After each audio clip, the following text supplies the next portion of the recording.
বলবো না যে একদম টোটালি সাপোর্ট, কারণ সবার ফ্যামিলিতেই কিন্তু টুকটাক এরকম হয়। ওয়ার্ল্ড কাপ তো দেশে আর মাটিতে হওয়ার কথা ছিল, হয়তোবা একই রকম প্রশ্নের উত্তর দিতে দিতেও ক্লান্ত। তারপরেও মানে কতটা একটু অস্বস্তি কাজ করছে, যেহেতু খুব অল্প টাইমে পেয়েছেন নতুন করে সবকিছু ঠিক করা। আসলে আমরা প্লেয়ার, আমাদের সব জায়গায় ভাই অ্যাডজাস্ট করতে হয়।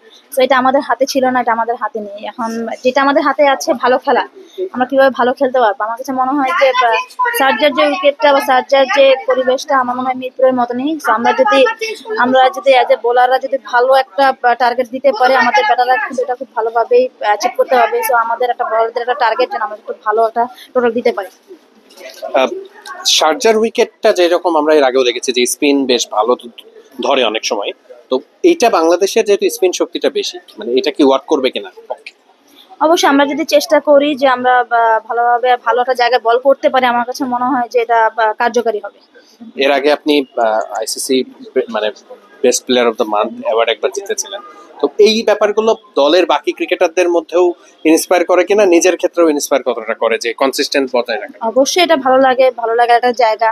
এটা আমার যারা টিমমেট আছে, আমার যারা কলিগ আছে তাদেরও খুব ভালো লাগে। আসলে তাদের অবদান ছাড়া কিন্তু আমি এটা অ্যাচিভ করতে পারতাম না। তাদের অনেক বড় একটা অবদান, তারা আমাকে সবসময় খুব হেল্প করে আসছে। বোলিং এ বলেন, ফিল্ডিং এ বলেন, ব্যাটিং বলেন, যেটাই বলেন সব ডিপার্টমেন্টে তারা আমাকে হেল্প করেছে বিধায় কিন্তু আমার এই একটা অ্যাচিভমেন্ট হচ্ছে। আমি মনে করবো যে এই অ্যাচিভমেন্টটা শুধু আমার না, এটা আমার ফুল টিমের।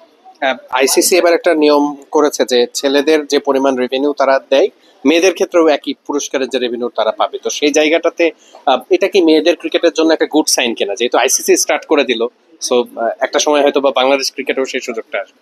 অবশ্যই এটা একটা ভালো সাইন যখন আপনি দেখবেন যে ভাইয়াদের মতন আমাদেরকে একটা সেম অ্যামাউন্টে আমাদেরকে দেওয়া হচ্ছে একটা, তো আমাদের জন্য একটা ভালো। কিন্তু আমাদের মেন ফোকাসটা হচ্ছে ভালো ক্রিকেট খেলে। দেখেন আপনি যদি আলটিমেটলি দিন শেষে যদি ম্যাচ জিতেন, ভালো ক্রিকেট খেলেন, আপনার এগুলা আস্তে আস্তে এমনিই বেড়ে যাবে।